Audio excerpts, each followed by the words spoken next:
Orang-orang jahat akan menawarkan keuntungan dengan cara mudah, seperti kekayaan tanpa harus bersusah-susah berjerih payah dan bekerja. Seperti kesenangan tanpa komitmen. Yang penting sama-sama suka, kenapa tidak ya, tetapi tanpa diikat oleh komitmen apapun. Setelah melakukan kesenangan, kemudian berpisah.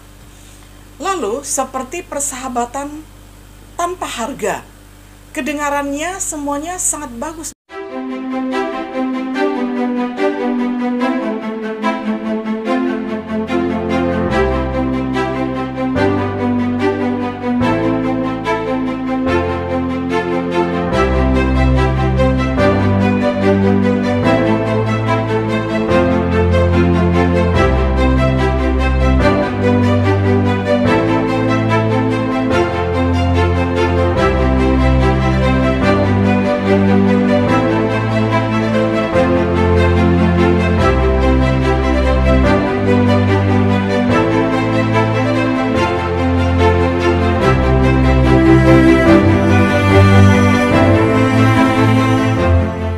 Shalom sahabat setia yang dikasihi oleh Tuhan. Jumpa lagi di dalam acara Renungan Sahabat Setia.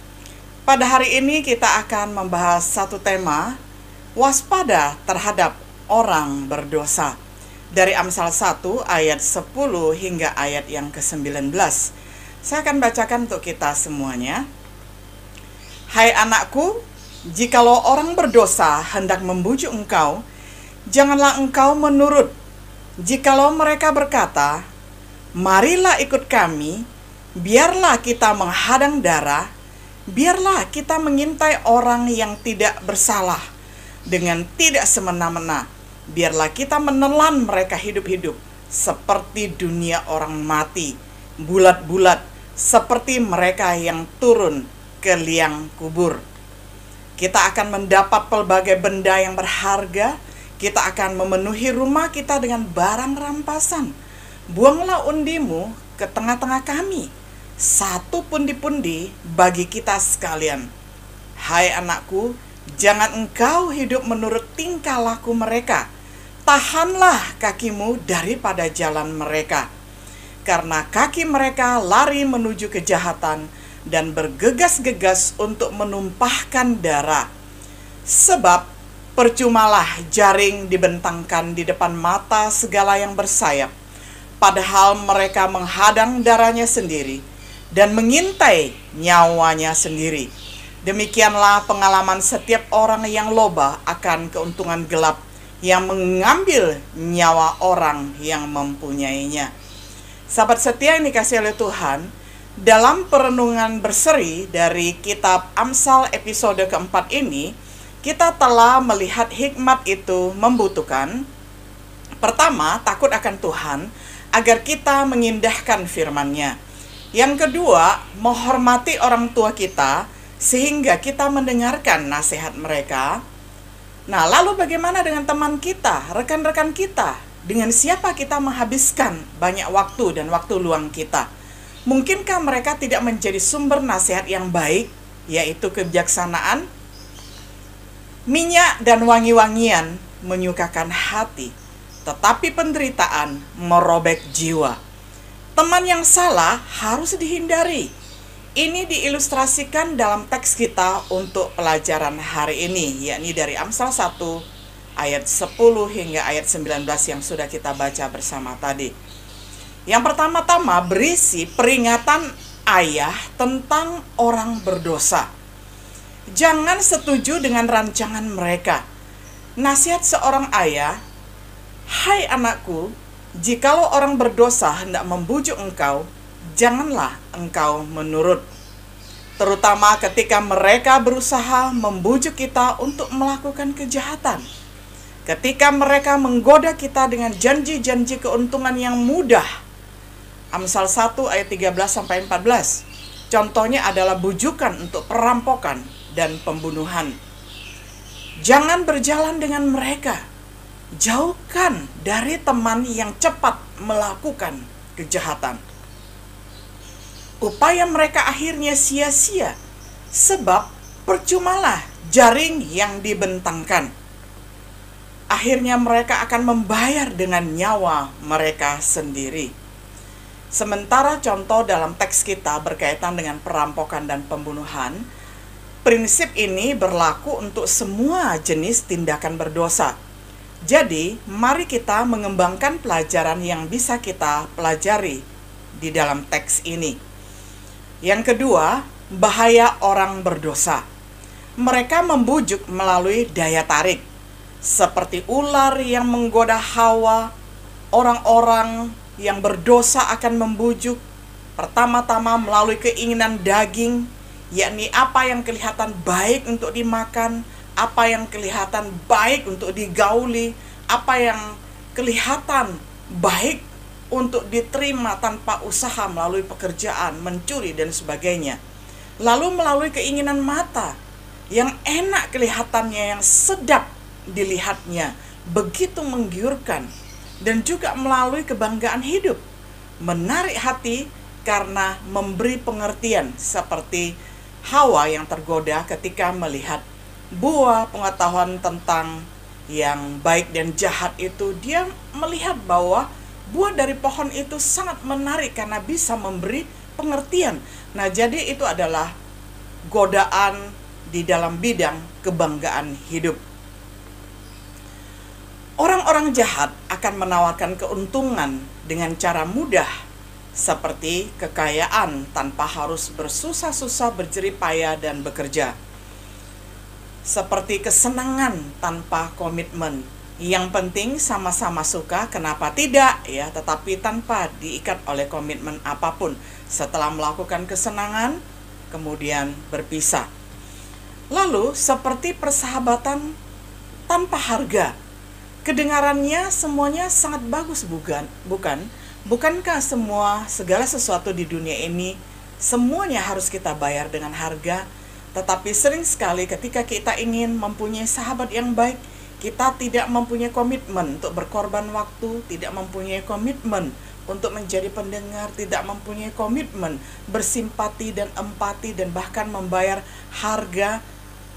Adakah sesuatu itu instan bisa terjadi?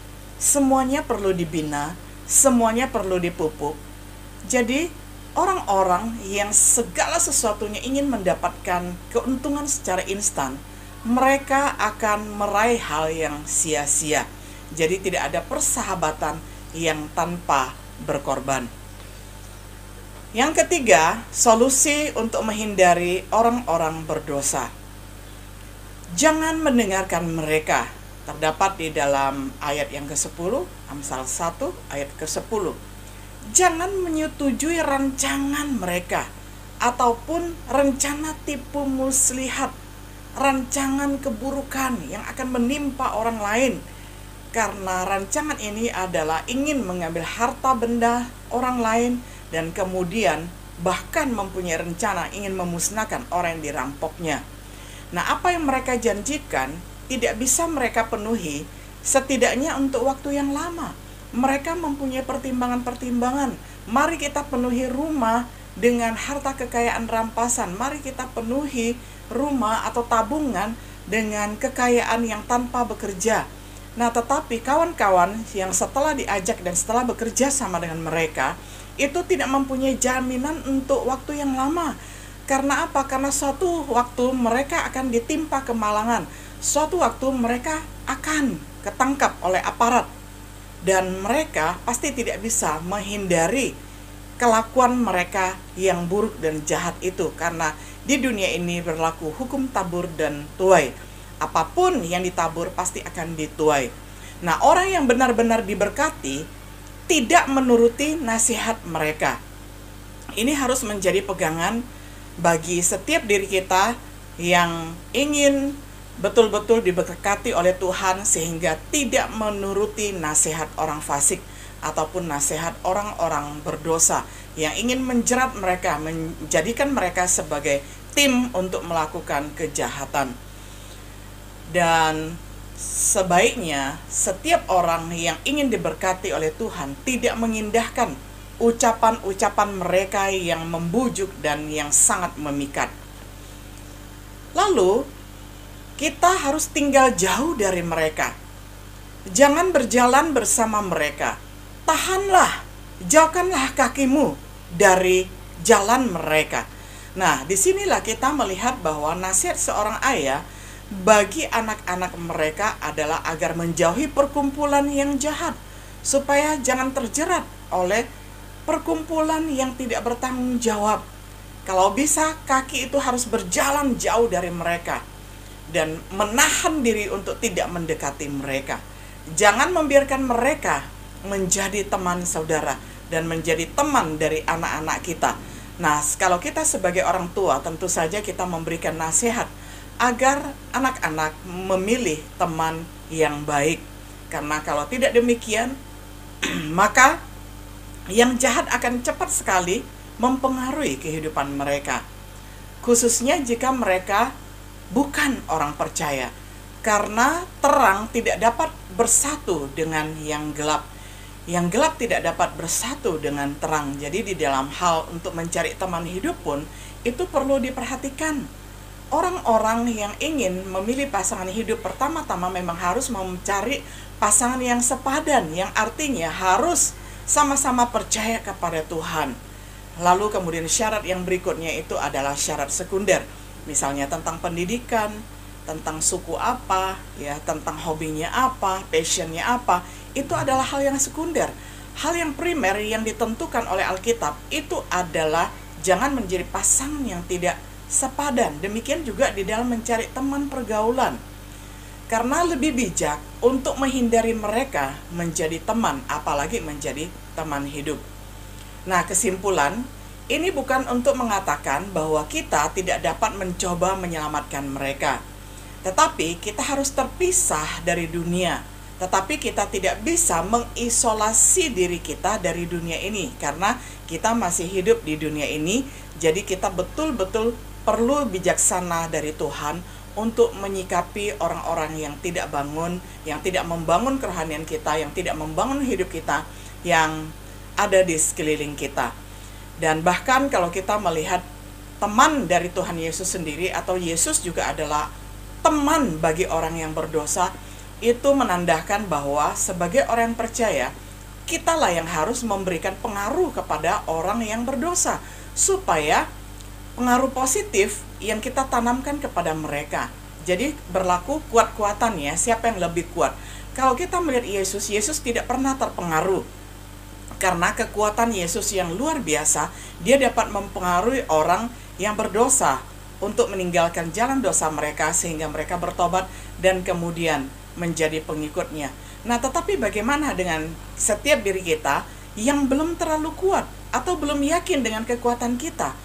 Dan ketika kita berkumpul dengan perkumpulan orang berdosa dan orang jahat, jangan-jangan kita yang terbawa kepada mereka, bukan kita yang membawa mereka ke dalam jalan hidup yang benar. Nah, disinilah perlu hikmat bijaksana.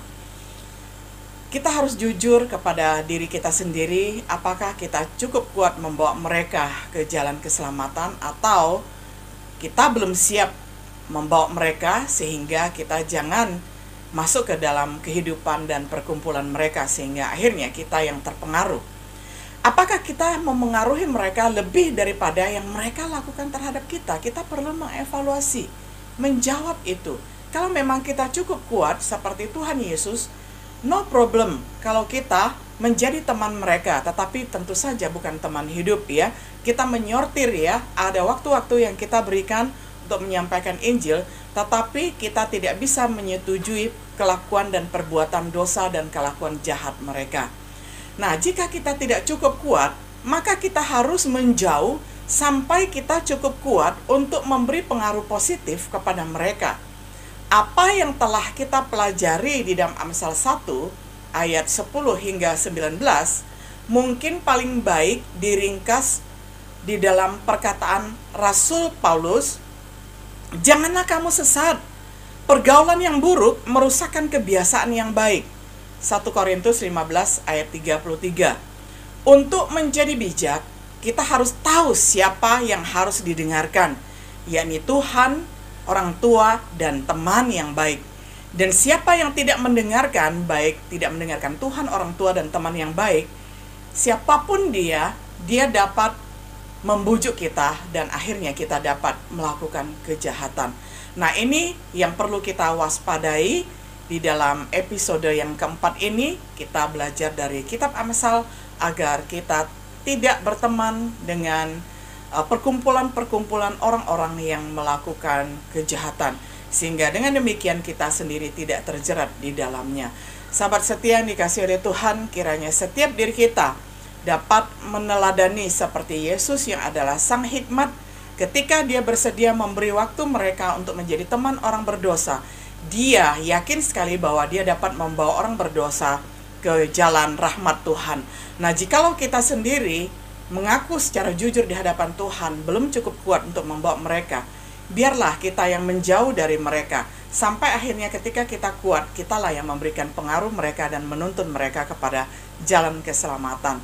Saudara, di sekeliling kita begitu banyak orang fasik, orang berdosa, dan orang yang terhilang.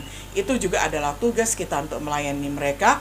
Oleh karena itu, mari kita perkuat sistem imun, bukan hanya sistem imun tubuh kita untuk menghadapi pandemi COVID-19, tetapi juga memperkuat sistem imun rohani kita sendiri agar kita tidak mudah dipengaruhi oleh yang jahat.